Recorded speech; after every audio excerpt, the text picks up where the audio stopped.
So You know. Dano, yeah, yeah, yeah. Dano, yeah. Dano, yeah, yeah, yeah. Dano, it's a vibe. Dano, it's a vibe. Dano, yeah. Dano, it's a vibe. Dano, the juice poured up.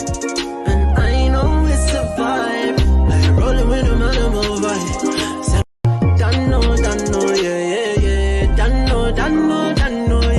Dano, yeah, yeah, yeah. Dano, it's a vibe. Dano, it's a vibe.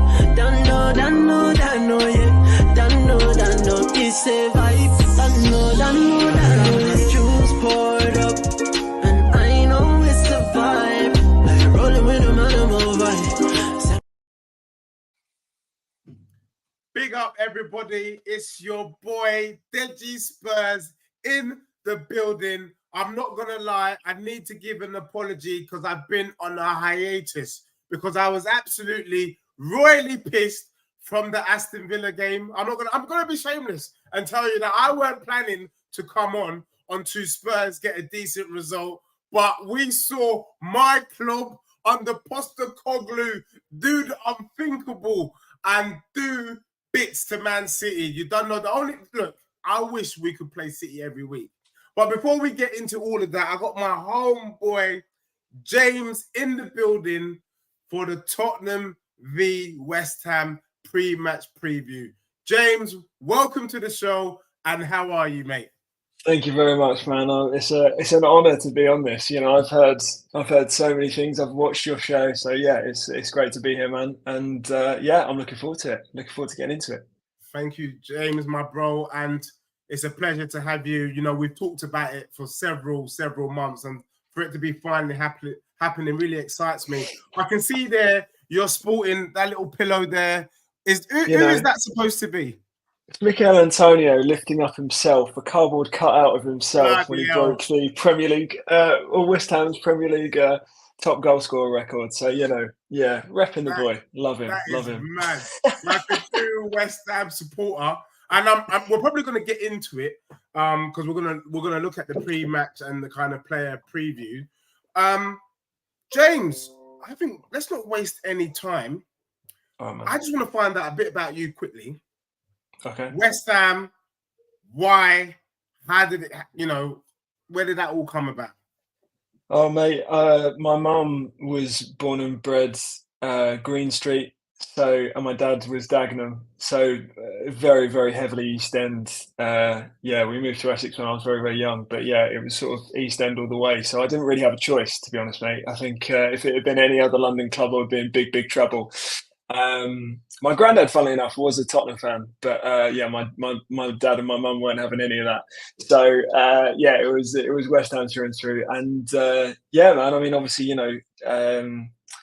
Stratford is a lot closer to us now, which is now home. It doesn't always feel like home at the best of times. I think a lot of Hammers miss Upton Park, myself included. But you know, it's taken us on to a new chapter, and yeah, you know, we are where we are. So yeah, we moved from there really. But yeah, West Ham's claret and blue has always been in the blood.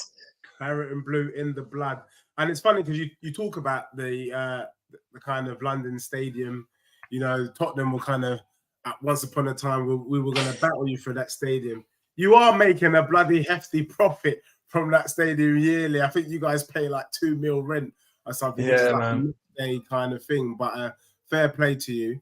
James, look, I ask every guest that comes on, from the outside looking in, can I just quickly get your thoughts about Postecoglou and Spurs from a West Ham perspective, and what you're seeing happening at my club at the moment? Oh, mate, do you know, it's really difficult for me to say because I absolutely love Ange. I loved him. You know, I thought he was fantastic for Celtic. Obviously, he's done unbelievable things in Australia and Japan. And yeah, it hurts to say, but I think Ange Ball is a beautiful brand of football. You know, you've only got to look at, for me, the loss, you know, the Chelsea game. You've only got to look at that and think, I would rather. I think as a West Ham fan, you know, we look at what Moyes is doing at the moment. And not to take it away from Tottenham and Ange, but even when we win, it's not pretty.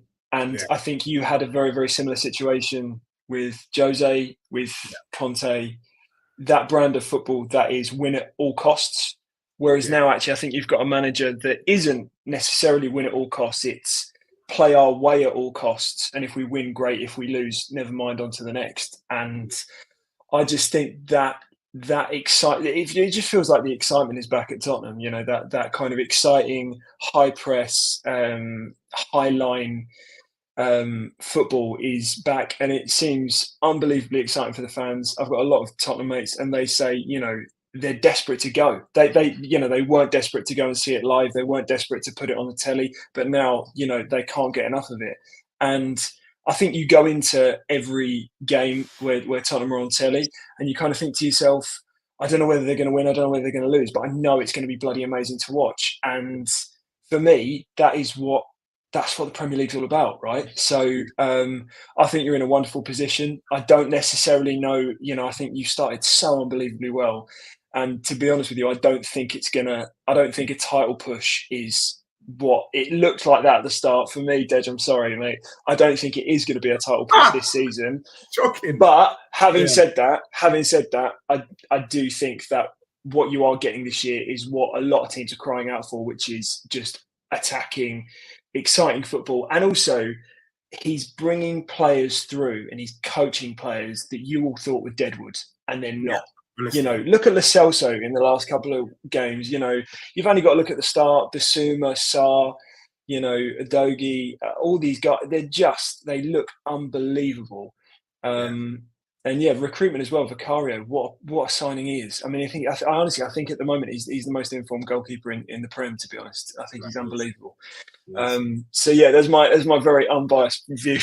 You know what? That is a beautiful review. Almost, I would have to say, your review is so accurate, mate. You might even be a Tottenham fan in disguise, to be honest. None of that. The accuracy of your kind of assessment of Spurs, and you know, it is a pleasure. It is a pleasure because we were playing some dusty football under Conte and Mourinho and Nuno, and actually, win, lose or draw, we are just happy with the football. And I would say that the last 3 games prior to the City game, it was a little bit disappointing. But if you take an objective view, we played well with 9 men against Chelsea. For 90 minutes, we were in the lead against Wolves, and we just got pegged back. We ran out of steam. Yeah. I think also he made an error which he amended. He had Eric Dyer playing centre back, and he should never have had him. I think if he had Emerson Morale, we'd probably win that game. And then 100%. Aston Villa, we could have won bloody 9-1, to be honest with you. It was a ridiculous game, 3 offside. Yeah. Son scored a hat-trick of offsides, which is quite crazy. But mate, you look at the Chelsea game, right? I mean, people there was that weird sort of divide, wasn't it, where people were saying, well, what is he doing? And then also, we were so close. And actually, when you look at it, okay, what was it, 4-1 in the end? Yeah. But Son has that chance in the 89th, 90th minute. Yeah. And that could have put it 2-2. And you kind of think, well, he's been playing that high line with 9 men, and people would have been sort of, ripping it to shreds, certainly in the commentary. But actually, if Son scores that, I mean, it was a brilliant save from Sanchez. Oh. If Son scores that, it's 2-2. You walk away, and it would have been a stroke of genius. So actually, it's just these fine margins that I think the high line puts you in that position, which again is exciting to watch. But I think it's just those tiny fine margins. And for the last couple of games, like the Wolves game, it didn't work out. But you get moments like City, because ultimately, yes, you conceded those 3 goals because of the way you play, but I don't think you score that equaliser if you don't play the way you play. So it's a flip of a coin. Yeah, 100%. And first of all, let me just big up everyone in the chat, everyone in the building. Thank you for joining. We've got JJ in the house. We got Moss, Sports World. Thank you for joining us tonight. He says the big match. Yep, don't worry, we will be done before the Wolves game. He's saying also though that Ange is exciting, but can it win the Premier League? I think it can. I think the Ange football can. You saw a glimpse. Remember, Tottenham pretty much had their B team against the English champions, world champions, and we put them with, like you said, he's got fringe players playing out of their skin, scoring goals. So for me, no, I think it's exciting times for Spurs. Big up Wolfgang Division, my guy, my brother. Thank you for being in the house tonight. And all the other people who are in the house, big up to you, Freddie. Big up to you, Jonas. We're going to get into it. Just speaking on the Man City game, for me, what I love about Postecoglou real quick, and I haven't had an opportunity to say this, is for me, he is like Shakespeare. The way he plays the game is how I see life. It's better to have loved and lost than to have never loved at all. I don't care about you, bro, but I'd rather have a taste of it than not have any taste at all. You understand me? And 100%.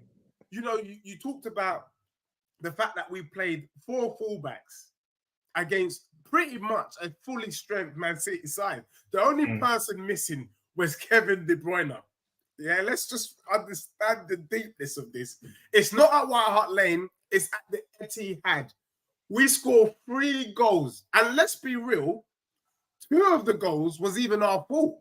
If you think that Son scores an own goal and the Basuma kind of little mishap he did there, Tottenham are sourcing with what I would say pretty much average. So I think Ange Ball is legit, because if you're able to, we went to the Emirates and we outplayed Arsenal in their stadium.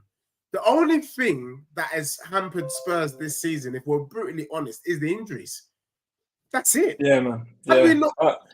Yeah, definitely. No. I think like, you know, you look at, for me, I think you're the most impactful player in that whole squad for you, which is a shame. You lost, and he epitomises everything that Ange Ball is, which is Van de Ven. I think losing Van de Ven was actually a bigger loss than Maddison, mainly because obviously, you know, I think with the players you've got up the top, you can kind of cover those gaps. Yeah. But for me, those gaps are really, you know, you're asking someone like, and I rate Ben Davies. I think he's been a brilliant servant to your club, and you know, like, I think he's a solid Premier League player. But obviously, comparing him to play out from the back with Van de Ven, and also, you know, Van de Ven, you look at him, his recovery running is as good as Walker's, in my opinion. You know, Kyle Walker is the greatest recovery runner that maybe there ever was. Yeah. And Van de Ven already looks that good. I mean, you know, his pace is disgusting. It's frightening. And having that high line, he's able to you know, be able to recover those balls. And so, you know, you look at the injuries that you lost. I mean, obviously, I know, I think a fit John Stones might have had something to do with that game, because Akanji didn't seem to be able to play that libero role as well as what Stones could do in the game. But having said that, you know, if Van de Ven and Maddison are there, who knows? I mean, who knows, Matt? You know, because I genuinely, and I, hand on heart, I don't mind saying this, I thought you were going to get absolutely spanked, to be honest with you. Wait, I had us to lose 5-0, mate. I'm not going to lie. Yeah, I thought it was going to be about 2-0, 3-0 comfortably, because I knew that obviously Ange isn't going to play Plan B. There is no Plan B. It's just play Plan A better or not as good, you know. And get rid of trying football, basically. Yeah, and I just thought City would you know, would have your number and that would be it. But actually, you know, having that early goal was so crucial. And you know, he didn't lie. He did play exactly how he said. And City looked rocked, I think, you know, and to be honest with you, I don't think Grealish is that quick. I don't think you would have scored that last minute. He would have scored that. I don't think he would have got there. He's not. They're liars. He's not they're quick just making a fuss out of it because they're just pissed at themselves, because they know they flopped a perfect opportunity to beat a depleted Tottenham team, and they got it handed to him, basically. Yeah, I mean, Haaland scores those in his sleep normally, doesn't he? But hey ho, it didn't work out for him. So yeah, job done from your perspective. No, so James, I really want to talk about West Ham. Obviously, last season, you guys do the unthinkable. You win the Europa Conference League. Everyone's shaking their bum violently. It's claret and blue in the streets. You can't go to Stratford Westfield because West Ham supporters have literally cornered the whole of the East End. And then there's talk of maybe Moyes has probably reached the pinnacle at West Ham, and that maybe he might just call it a day. We get to the beginning of the season, pre-season. It doesn't look like Moyes has called it a day. You sell your talisman, Declan Rice. Everyone's looking like bloody hell. I mean, he had to go. I mean, he's done what he could have done. He's won you a trophy, and so it was only right that he move on to see what he can do with the so-called big six, and I say that in inverted commas. You look like you've spent well. Yeah. Are you happy with what's happened? You know, you talked about the dusty football that is under Moyes, but you know, at the end of the day, Moyes will argue it's getting results. You bring in Kudus is quite exciting. Are you happy with how things have panned out this season? You had a disappointing draw against Crystal Palace on the weekend, but just give us your assessment on West Ham, what you've been doing so far this season, and if you're happy about it. Yeah, man. Yeah, of course. I mean, you know, I think first and foremost, last season was the greatest, you know, because really to say as a West Ham fan, you know, I'm 32 now, I'd never seen West Ham win anything in my lifetime, you know, apart from a playoff final, you know, twice, but that doesn't count. Let's be honest. And, you know, I think it was just, it just culminated in just one of the most incredible experiences. You know, it's absolutely unbelievable. And for that, Moyes is a West Ham legend. He is, because he's done what you know, so many managers have come before him.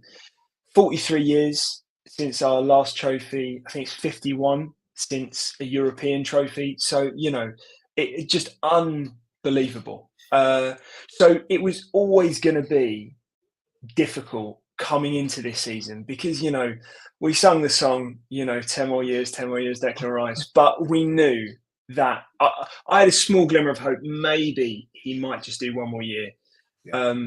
But you know, hand on heart, I really, really wanted him to go to City. I really wanted him to go to City because City, you go to City and you definitely will win things. And, you know, West Ham and Man City have got this sort of like nice little cushy sort of, you know, love for each other. I don't know why, but there is that kind of just general good feeling there.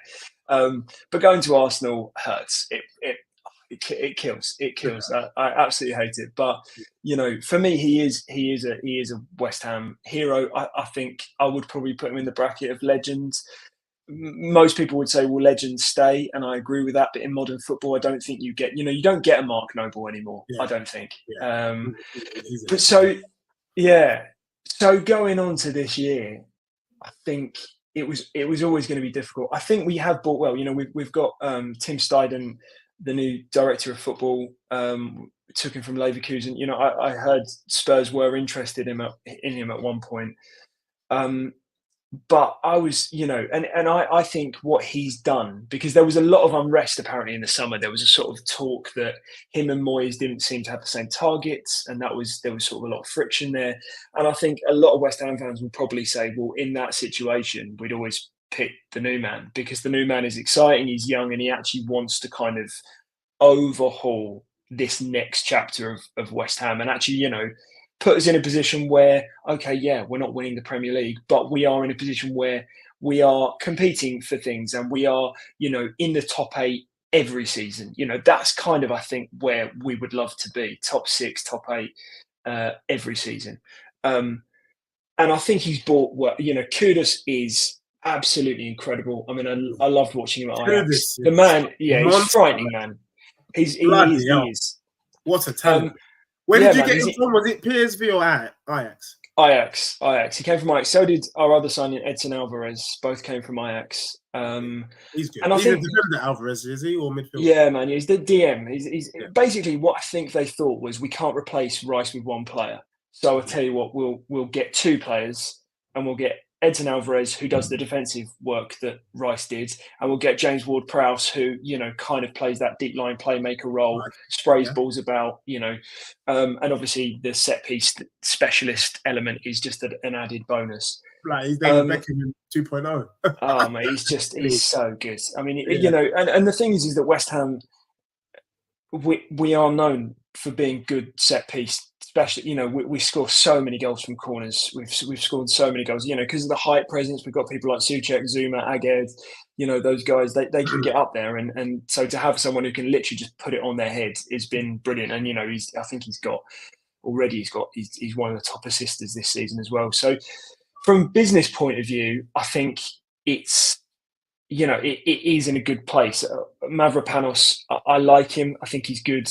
I think obviously the Palace game the other week, a couple of days ago, he was at fault for the goal. He's looked a bit shaky, but then to be fair, he hasn't had the huge run of games. I think Sunday was his 16th game in English football, I think, because obviously he was an Arsenal graduate before he came, I think he went to Stuttgart, and that's where we got him from.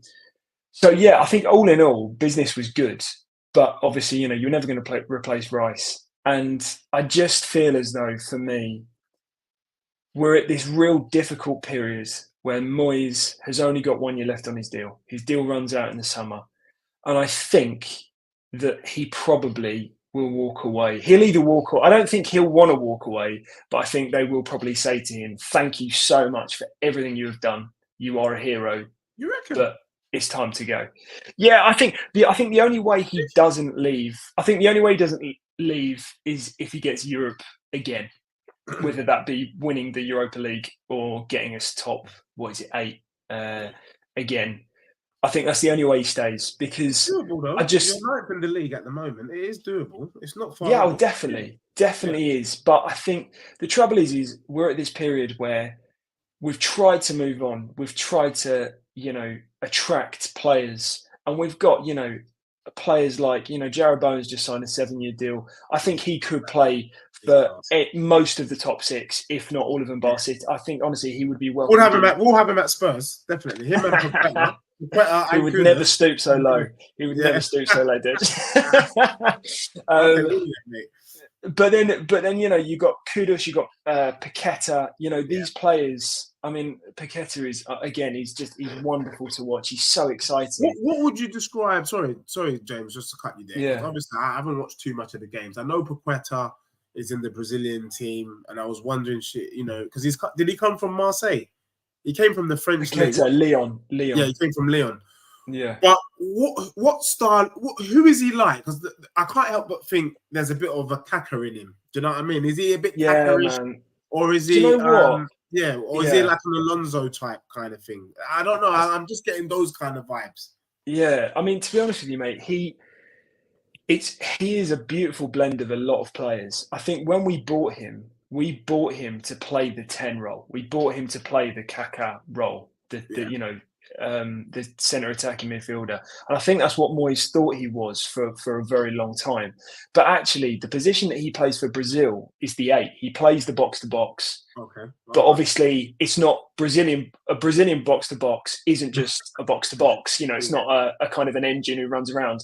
There's he's got the tricks, the flicks, the skill. He loves a little Rabona. He loves a back heel. He loves, taking players on. But he's also got that kind of. Are we allowed to swear on this, Dej? Yeah. Yeah. He's got the shithouse in him. He's a proper shithouse, and he loves winding people up, and he loves giving it a load to people. And he's always been, but he's a proper cult hero. And to be honest with you, it's really difficult. I'm trying to think off the top of my head a player that he reminds me of. But actually, he has got the Kaká, but I think everyone thought he was going to be that. But actually, he's kind of got that engine, like, for example, I know he's not the same player as this, but he's got the engine of like a Joe Ellington. He'll run all game. He's strong in the tackle, but also he's just got that flair. He's got that beautiful bit of skill, and he's able to find a pass. I think his consistency isn't quite like sort of perfect yet, but I suppose from a West Ham point of view, he has got that Payet-esque.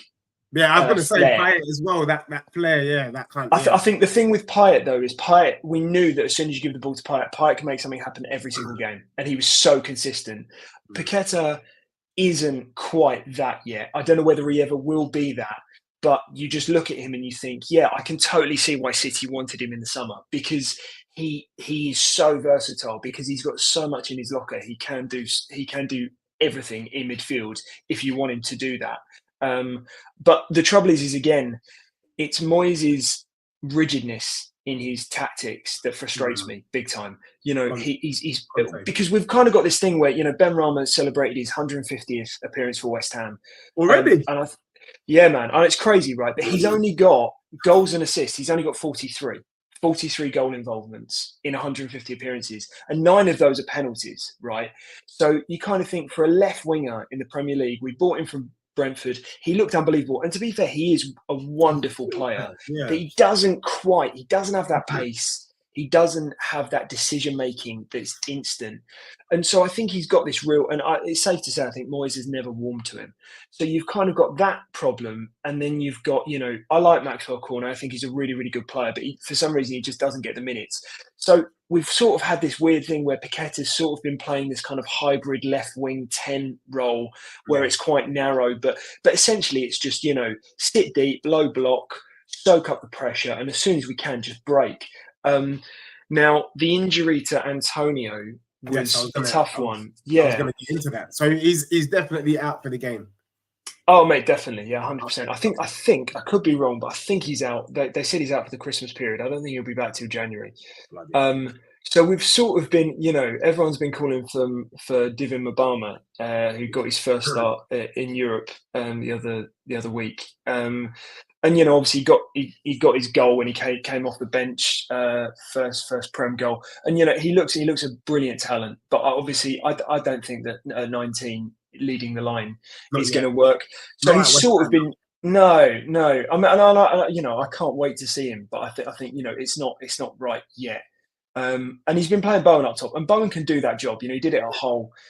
He's done it for us in points in the season, last season as well. He definitely did it in Europe as well.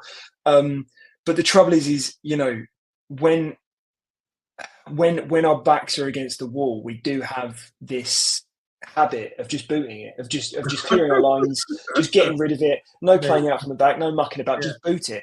And you know, with the greatest respect, I don't think Jared Bowen is over 6 foot. You know, you've got Kudus who oh my god, he's close contact skill, his touch, it's all impeccable. But I'm just sometimes I'm screaming in the game to get it on the ground, just play it on the floor. Let's try and get these players who these players can play. Mate, they're so effective, but they're not effective in the air. You know, we're not. It's not Everton involved. It's not big Duncan Ferguson. You know, and I just think sometimes he's tactically naive, and he doesn't. All he wants to do is not lose, and that's all well and good. But when you do go down 1-0, 2-0, you've got to have a plan B. You've got to have a way of getting out. And I just think that if we want to kick on, if we want to keep these players that are so brilliant. And, you know, I don't mind saying Kudus, I can't believe we got him. Paqueta, when we signed him, I couldn't believe we managed to get him.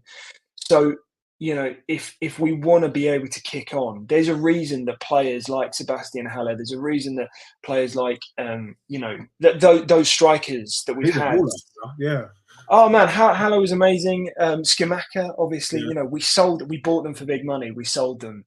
The reason we sold them is because they can't play Moyes ball. But are they amazing footballers? Hell yeah. I don't know if you saw Skamaka's goal for Inter Milan in the Champions League the other day. Haller's an unbelievable baller. But the reason, you know, if we had someone else, you know, I don't want to name names, but if we had someone else, I would say, they would probably be able to be incredibly effective strikers in the Prem that probably could get around the 20-goal mark. But it's frustrating. No, 100%. And you touched on, look, because Moss Sports has kind of thrown a few questions. So he asked what happened to Sketchmaker. So you answered that. There's a couple of other things I just want you to quickly answer before I miss it, because the things come in thick and fast. By the way, I said Inter. I meant Atalanta. Sorry, I said Inter. I meant Atalanta. Well, Moss Sports is asking you, James. I thought Paqueta Crisps was in trouble for gambling. Was that false news, or went away, or still to come? I haven't heard that before. Yeah, no, what's going on around that? Well, I mean, you know, I don't want to get the lawyers involved, but I mean, I think that was very interesting because that cropped up around the time that he was heavily linked to Manchester City. Now, you know, I'm not saying anyone leaked it, but you know, there was a lot of suspicious stuff going on that basically alluded to him having been part of two separate footballers had put a bet on. I believe it was something to do with his family. A relative of his had put a bet on, which on I think it was 2 or 3 separate games he had been booked. And then the other player that was playing in, I don't know, it was Spain or something like that, had scored a goal. Yeah. And it had won a huge amount of money. And it was also on, I believe it was a Betway account as well. Again, all of this I'm just trying to remember off the top of my head. But yeah, but it was massive news because of the fact that it was very heavily linked when he was heavily linked to City and going. And then they pulled out because of those allegations. Yeah. And then all of a sudden, I mean, again, I don't know. I don't think it's gone away. I think it's still to come because I think they're still investigating. But from what I understand it is that maybe the allegations either weren't quite as serious or they aren't able to find enough conclusive evidence to say that he definitely did this at this time. But having said that, that may come up again and it may be a massive issue for us. But as far as I'm aware, West Ham have backed him, said that they don't believe that he had anything to do with that. And, it went away. But I just thought it was very, very interesting timing of when it was released around the time that Man City put in the bid and all of a sudden they went away because they were like, we don't want to buy a betting scandal. You're speaking to my conspiracy theory. People who follow me know that I've got conspiracies coming out of my arse. And I'm pretty sure that they had something to do with that. Look, I actually think the whole thing with Declan Rice and Man City was a fix between, I mean, bloody hell, Arteta probably called up Pep, says, look, put in a bid because these guys aren't bloody serious. They don't want to buy him. You put in a bid and then I'll force their hand. Those sorts of things. If anyone thinks those sort of things ain't happening, then you must think the world is literally flat, in my opinion. Yeah, man. There was the thing that came out with the Kai Havertz interview. I don't know if you saw this. Kai Havertz was saying that he had spoken to Declan Rice about signing before they had both signed. Yeah. And so you kind of think to yourself, well, hang on a minute. Declan Rice, was thinking about staying at West Ham after having just won the Conference League. Probably around the time that he was speaking to Kai Havertz about signing for Arsenal. And that was before the bid had even gone in. So, everyone talks. 100%. So, no, James, thanks for giving us that kind of history. Big up to Northside in the building. My bruv, look, Northside is very big. He's always chopping up Arsenal fans. There's a lot of Arsenal fans in there tonight. I think there's a lot of Arsenal fans in there, Anthony Herbert as well, because you guys are secretly panicking because you guys are playing Luton tonight. Just know, if you, man, do not beat Luton, the way I will be shameless, I will shake my bum so violent that I'll be banned. I ain't going to lie to you. All sorts of things will be coming out of my top drawer. So Arsenal fans in the building, don't be sweating me. Make sure your guys turn up. You get what I'm saying? I will face the music, yes, about my club. Deji, us Arsenal fans come out and face the music, win, lose, or draw. However, you've been able. Look, bro, I ain't going to lie. I've been disheartened. Do you get me? I had to go and do a little hiatus because I was really pissed. I got people trolling me, knowing full well that Tottenham do not have any players to field. You know what I mean? If your team had the amount of players missing like my club has had, you wouldn't even be talking to me. So the fact of the matter is, I'm back now, and my club is doing what my club needs to do. Yo, James, real quick. Yes, mate. What system do you play? How are you likely to... What is your strengths? What is your key tactic? You talked about the low block, trying to hit people on the counter. With the team news that you know, how are you likely to set up against Spurs and where can you hurt Spurs? I think it will definitely be a 4-3-3. I think we will almost certainly see Areola in goal. I think the only question mark really, I think we'll see Emerson at left back, and we'll probably. I mean, Ben Johnson played against Palace, but for me the big question mark is if Zuma's back, because I don't know if you saw, but Zuma had his house robbed the other night. Kurt Zuma had his house robbed while his family was still inside as well, which is terrifying. Where these guys live? I know, man. Yeah, but he said that was around the Crystal Palace game, which is why he didn't play. So obviously, I have no idea if he'll be back. But it was Aged and Mavropanos lined up. I think that will probably be the same unless Zuma's back and he feels like he's ready to play. In which case, it will be Aged and Zuma. Zuma is a rock at the back. He's fantastic in the air and he's brilliant for us on set pieces. So, I hope he's back. Nothing on Mavropanos, but I just think Kurt Zuma is, obviously club captain now, which, raises a few eyebrows, certainly if you're a cat lover. That whole thing was mental. But yeah, Soufal will be right back. He's consistent. He's an absolute engine. He works his socks off game in, game out. I absolutely love him. He's for me, he gives 7 out of 10 every game. He'll never be the best player on the pitch, but he certainly won't be the worst. And he's brilliant. And I think he'll give. I'm really excited to see the battle because I don't know. Will Son play left wing or will he play up? No, he's going to be Cooper up against Brennan Johnson, mate. Yeah, which will be exciting, man, because Soufal takes no prisoners. He's not the quickest, but he certainly will never give up. He will work his socks off, which will be a really interesting battle. Then I hope it will be a 3 of Alvarez, Ward-Prowse, and Souček. Alvarez. Yeah, that'll be the 3. I would expect Alvarez to do the cleaning up. Sits in front of the back 4, doesn't really affect the game too much else apart from breaking up play, trying to distribute quick passes. Although, unfortunately for me, again, I think it's a Moyes tactic, but Ward-Prowse seems to sit a lot deeper in recent games. Actually in the opening games when we were winning a lot of games, he was affecting the game far more further up the pitch. But actually, for some reason, they've kind of stuck him in this sort of defensive deep line playmaker mode to kind of spray balls about and try and affect it from long range. But actually, I think his greatest asset is when he's playing more of an advanced playmaker role and carrying the ball up. But for me as well, Souček, 5 goals, 5 last-minute goals in the last 6 games. He's been unbelievable for club and country, and he sort of. I think he had to play a secondary role to Rice because Rice had been this incredible defensive midfielder, and all of a sudden he was able to affect. He was able to go on these bombing runs, incredible runs, make plays happen, pass the ball. Sometimes obviously he'd score a screamer.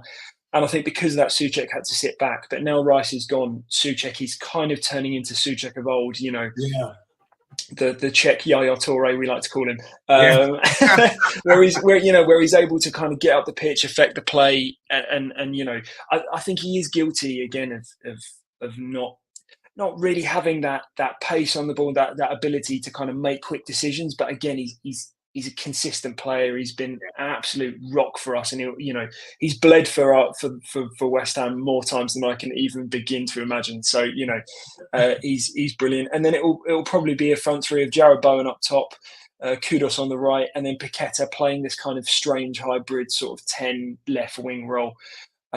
Because you've got to find a way to get him in there. But I just don't think that Moyes will ever drop one of those 3 defensive-minded players for Paqueta in the middle to then play Benrahma out. But that would make more sense. But obviously, 100%, man. He's so risk averse that he's chopping off his arms basically because playing Paqueta on the left of a front 3 just seems like such a waste. Because he's not going to be anyone for pace, is he? He's just going to be cutting back.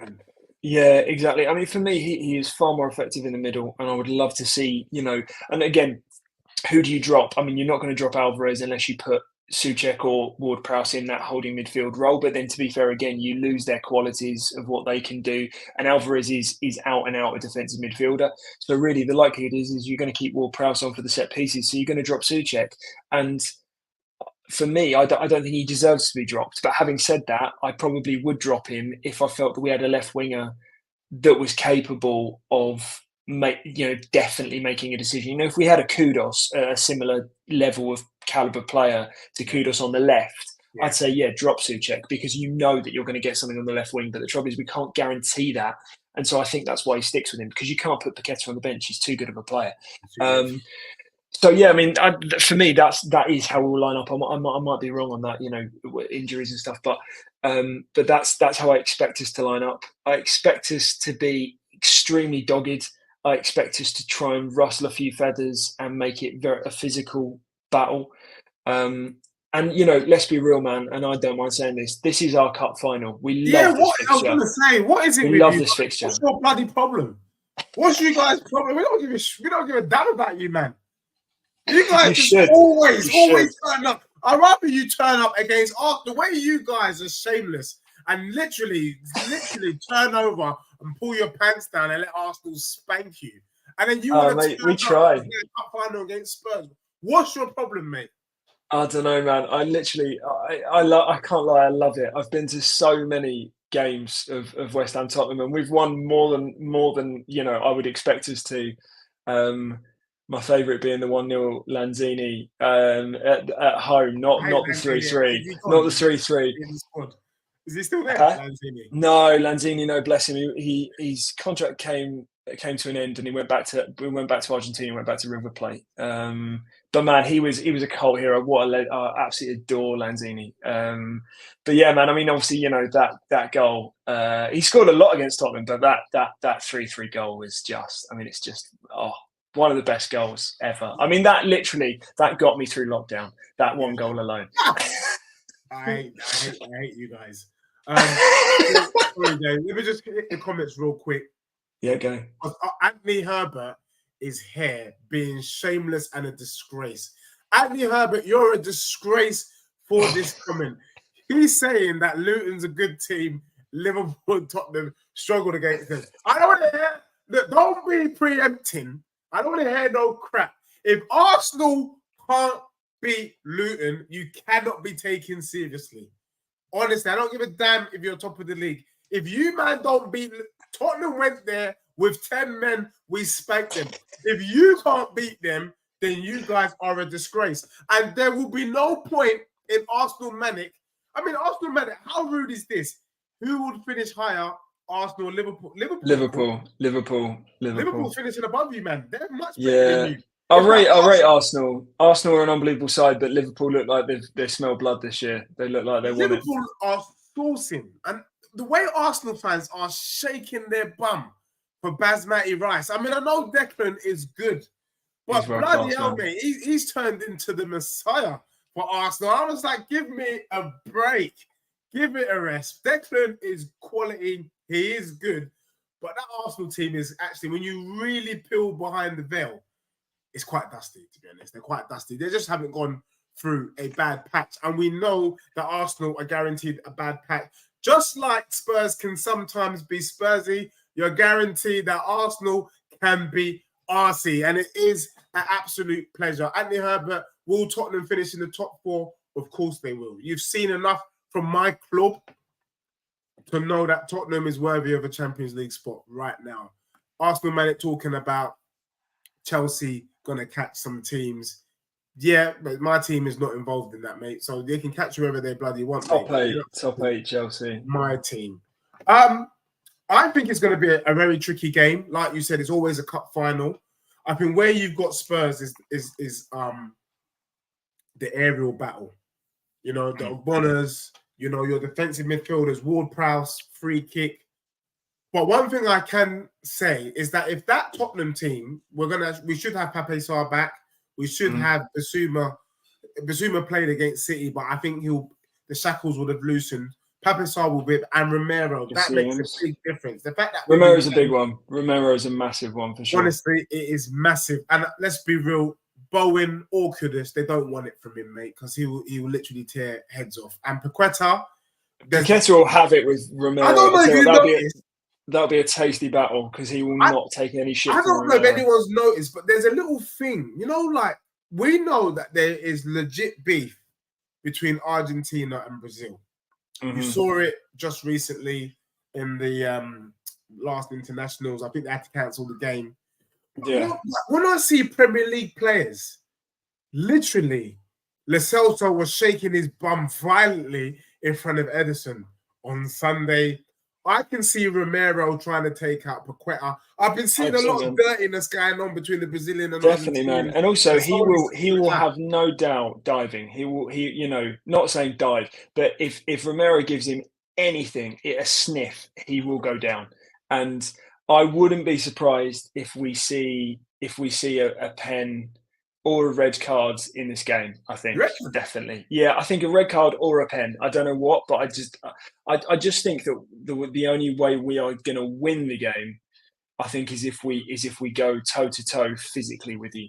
I mean, we're Yeah. not that physical though. Aside, Spurs are not really that physical. No, we're not, but we are, and I think in those rival games, that I think what West Ham are really what the players are really good at is understanding the fans' passion for certain games. London games are flipping important for West Ham fans.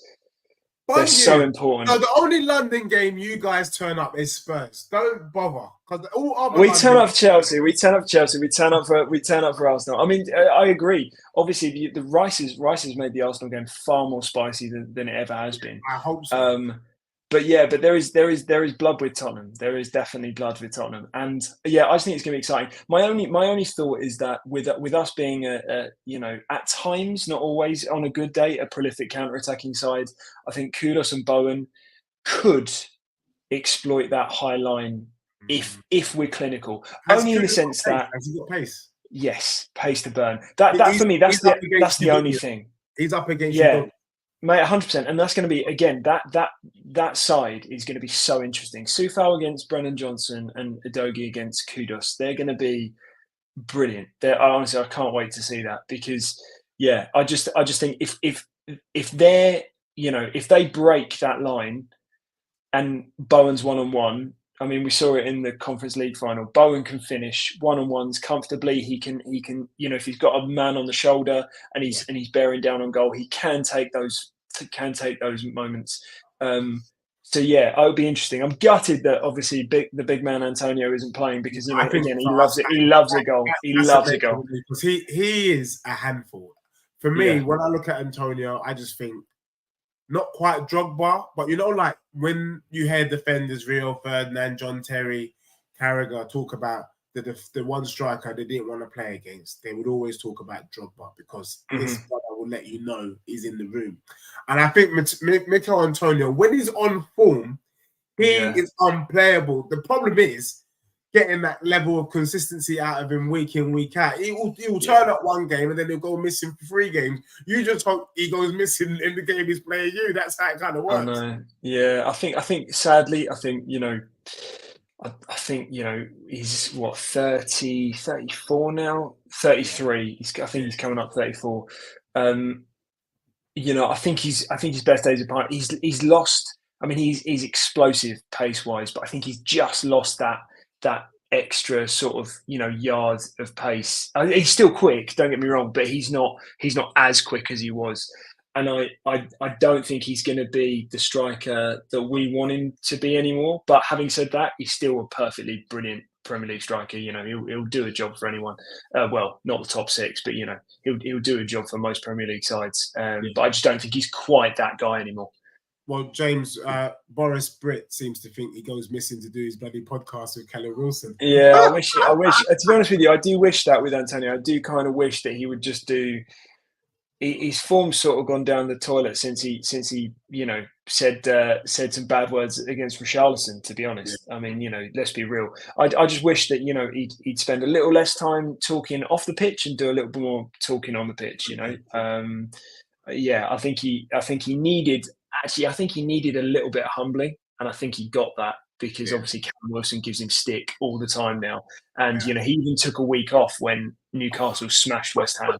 So, I think he's got his comeuppance, and now hopefully when he comes back from injury, he'll be backfiring again for us, which would be nice to see.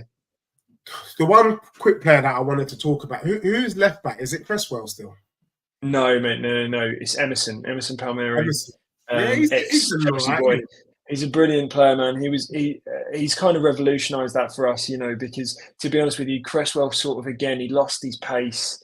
he wasn't able to be, because Cresswell was so consistent for us. He's an absolute, I think he's like fourth or fifth, or he's on the top 10 all-time appearances in the Prem for West Ham. He's a brilliant servant to the club, but he was kind of fading out, and we needed someone to kind of come in and do a job. And yeah, Emerson has done that. Emerson for me was absolute man of the match in the Conference League final. He was the best player on the pitch. Yeah. And yeah, he's just a brilliantly consistent player. And he's quick. He's so quick. And he's the only player to have won every single European trophy. No. Yeah. So he's definitely got pedigree then. He has. Yeah. 100%. Yeah. He's got the Conference League with West Ham, and then he's got the Super Cup, the Champions League, and the Europa League with Chelsea. Yeah. So yeah, he's done well. I mean, for me, I just think with the game on Thursday, it's at White Hart Lane.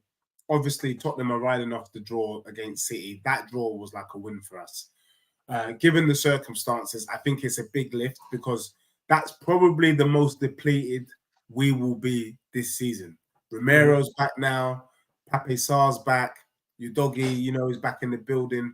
I think Pedro Porro has been an absolute stonewall this season. He's up there with Carl Walker for me as one of the right backs of the season. Kulusevski looks like he's coming into form. And it'll be interesting to see if Emerson can stop him. But I think the one thing that we know is going to happen for sure is that Tottenham will create chances and we will have the majority of the ball possession. That's a fact. And we're going to have more confidence at the back because of Romero. Can we handle West Ham's counter? I think we can. I think we played teams with a bit more guile and zip. I can see but if there's any team that is dogged in defence, it's bloody West Ham. If you guys turn up and you're in the mood, you can make it really, really uncomfortable for the Spurs players and for the Spurs fans. So I am seeing it as it's going to be a really tight game. Yeah. Your weakness is that your front three is not fluent. And I don't know how many goals you scored so far this season, but even you describing Paqueta on the left, Kudus, Bowen, it's not really striking me with the same fear that Brennan Johnson, Kulusevski, and Son is on the other end. Not at all, man. I think ultimately, I think for you, the hardest thing for you will be is if we score first. Because if we score first, you better believe that we're going to shut up shop and put 11 men behind the ball and just see it out and do our absolute hardest. And I think that's when West Ham are brilliant, weirdly. I think that's when Moyes comes into his own. He knows how to organise a defence. He knows how to organise a structure. And I think for you, that will be the biggest problem because, I think for us, when we are down or when we're the team that are expected to be the better team, we don't do it. I don't know if you saw our game. I mean, it's awful. It was on TV on the Sunday. But when we played Palace game, but also Everton. I don't know if we were a couple of weeks ago. We played Everton. Yeah, what the hell? We lost 1-0. We lost 1-0. But again, we're the team that should win.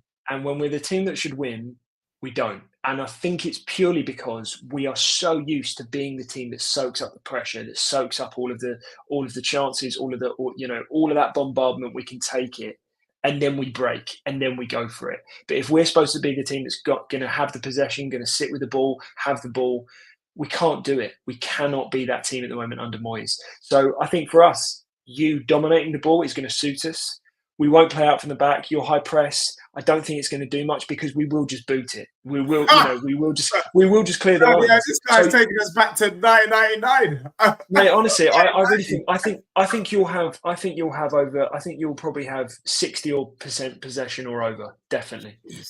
It's just whether or not we can get that goal. I don't know if you want to do predictions yet, but that's risky football, because 100%. Pressure like that, you're really there's some wear and tear. And who have you got on the weekend? Oh my God, good question. Do you know what? Because you might have to be strategic with the way you're going to do this because you can't. Back for the full game against Spurs and think you've got Fulham away on the Sunday. That's a dodgy game, mate. It is definitely. They look great against Liverpool. Really good. They were 3 minutes away from winning. Jeez. No, James, I think we're right because the Arsenal game is about to start in about 10 minutes. Yeah, sure, man. I need to be making sure I've got front row seats with my popcorn now. I will be shameless and I'll be doing a show tonight if Arsenal lose. However, Big you up Johnny won't Palmer. speak to me if Arsenal win. I don't give a damn about what they do. But Have you had Johnny on? Oh, Johnny? Yeah, Johnny Palmer. I should get him. I've had him on though. I've had him on. Mate, you should. I've had him on. Maybe I'll get him on. If Luton home and away. I am dropping him a bloody text. Johnny Palmer, get on there and see. He's probably at the game, to be fair. Yeah, right, 100%. 100%. You can live stream him from the. Just quickly before we go into predictions, because we've got some jokers in the building here. Anthony Herbert, I was supposed to be in Bristol last weekend. Man fell ill, so sorry about that. Cairo actually is bigging up West Ham. He said, I can't lie, West Ham have exceeded my expectations. They really do have some class players around the pitch recently, but no offense in our team. Wasn't fully injured, and we would have won by 3 minimum. So I think, is Cairo a West Ham fan? Oh, no. Cairo, are you a West Ham? Can you just confirm Palace, that? or is he talking about Palace? Yeah, he might be talking about the Palace, because he's saying you didn't have any offense, and it could have easily been it wasn't fully injured. 1 by 3 minimum. 1 by 3 or something like that. I don't know. Yeah, because they've got a lot of injuries. He goes missing off to his podcast. Oh, yeah, we've already talked about that. And then he talks about all the kind of the reggae boys as well. Arsenal man trolling the chat, him and I think Anthony Herbert talking some nonsense about the Spurs stadium. Because Anthony Herbert says, question, the Luton ground... well, I've been to the Luton ground and it's crap, but some guy said it's a better stadium than Tottenham Falls. I mean, that has got to be. You can't watch from your garden at Tottenham, can you? Lowest crap I've ever heard. Look, Anthony Herbert, you can't even compare the Arsenal stadium to the Spurs stadium. Everybody knows that the Tottenham Hotspur Stadium is the best stadium in world football. Maybe not the atmospheric, but in terms of modern stadiums, there is no better stadium. So good. Even our bloody training facilities is so good that the England national team, whenever they're at home, they're at Hotspur Way. That's the level that my club is operating at. The only thing that needs to be fixed is our bloody team on the pitch. And I know in Postecoglou, we trust. But for you to come out with a dusty comment like that, when I know that the Emirates is no different than Old Trafford, you should be ashamed of yourself, mate. James, real talk. We know that Old Trafford, the doorknobs are coming off. We've seen cobwebs in the attic. But when I look at it, there's no difference between Old Trafford and the Emirates Stadium, to be honest with you. They're both crap. So I am just going to say that now. James, quickly. Yes, my man. Your thoughts. I mean, you are a West Ham supporter. Oh, no, Cairo is a Spurs fan. No, love to you, Cairo. You're right, mate. If we didn't have the injuries, we would have sucked up City, in my opinion. But you now know that this guy is legit in Postecoglou. And I want to hear from James before I give my prediction. But James, prediction for the game on Thursday. For me, mate, I'm going to give you 2. I'm going to give you my head and my heart. My heart says West Ham 1-0. But my head, and I think the genuine prediction is, I think it will be 3-1 Spurs. Wow, 3-1 Spurs. I think it will be. James, I would love us to nick it, but I don't think it's going to be a draw. I think we're either going to nick it and we're going to dig in deep and we're going to make it really, really difficult for you. Or I think you are just going to run away with it. Your front three, if you get a goal early, I think we're in big trouble. I think that we can give you problems, but I just think that at the moment with the Palace result and obviously we've got a really important game in Europe as well after the Fulham game in Freiburg. I think unfortunately this game has come at a really difficult time. I think if this had been in sort of 3-4 games time or 3-4 games before this time, but I think we're in a bit of a stale place. I think we're in a bit of a rut. And I think we can go to you and win. And I think if we are at our absolute best, we will. We could, but we have to be at our best. So I will go 3-1 Tottenham is my head, but my heart says 1-0 West Ham because I'll always go West Ham. Yeah, no, fair play to you. You know what? As you were kind of giving your prediction, Anthony Herbert, the disgrace, actually wrote earlier that he thought it was going to be a 2-2 draw. And, you know, this is the sort of trolling that we get on this channel when you've got silly comments like Anthony Herbert predicting 2-2. He said he was predicting 2-2 on his show earlier this week on Sunday. Do you know what? I think, like you, I'm going to give two predictions. I think Tottenham could win 1-0. I think it could be a tight game. We're going to have more ball possession, but I think you're right. It's come at the right time for Spurs. The draw against Man City is obviously going to be a big, massive boost. It's like 3 points. But also, I can't help but think that, like you said, this is probably not the right time for West Ham. You kind of need an Antonio up top. There's no Antonio, no target man, no talisman there for me. But also, you've got a Fulham game on the weekend, and then you've got Europe. We don't have those same worries. So for me, I'm thinking 3-1 Spurs. Fair. I hope it's not, but I think it's fair. I think it's fair. Romero coming back is a big difference. Sarr coming back is a big difference. Yeah, it's just the right time for you. It's just the right time. But having said that, I will be screaming my lungs off watching the game, praying that we get a result, obviously. Mate, and if you're not careful, we might just snatch that Kudus or Bowen from you. Then even them brothers, you're never getting Bowen, mate. He signed a 7-year really deal. And truly, I'll take any of them. Both Bowen, really.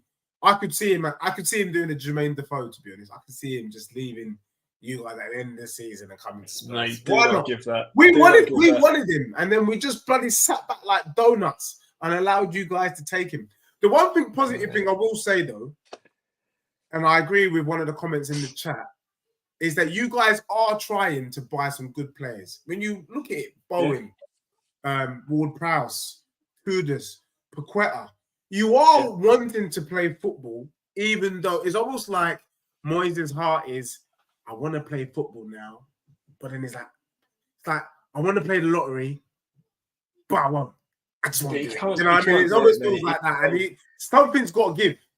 Can't teach an old dog new tricks, and that's Moyes in a nutshell. For me, we've got an opportunity in the summer with Steiden, director of football, looking at some names. And don't get me wrong, I'm sure there's a couple of foreign managers who are probably brilliant, but in my head, I would love to see Graham Potter at West Ham next summer. I don't know. That's an interesting shout. I would love to see Graham Potter. I think the Chelsea job was a bit too big for him, but I think West Ham are Brighton. Obviously, well, back when Potter was there, West Ham were Brighton with money. Brighton now have a lot of money thanks to Chelsea, but and good recruitment. But yeah, I would love to see Graham Potter. I think he plays the right brand of football. I think he would take that squad, and I think he would elevate him to the next level. So yeah, we'll see though. We'll see next summer. That's a good shout. Well, James, thank you. It's been an insightful big love chat tonight.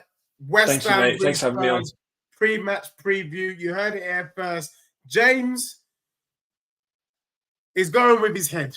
He's going with his head for this one, and he's going with a 3-1 Spurs. I'm backing that. There's a few crazy people in the chat talking 2-2. We've got more sports 2-2. Arsenal man at 2-2. What's going to be 2-2 is Luton v Arsenal tonight. So take that. But thank you. We will be back Thursday night, 10 minutes after the game. Win, lose, or draw. We're going to be there. Everyone smash a like, and we are out. Dano, yeah, yeah. Dano, yeah. Dano,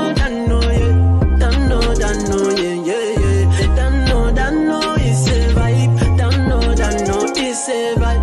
Dano, yeah. Dano, it's a vibe. Dano, the juice poured up, and I know it's a vibe. Like rolling with a man of vibe. Dano, yeah. Dano.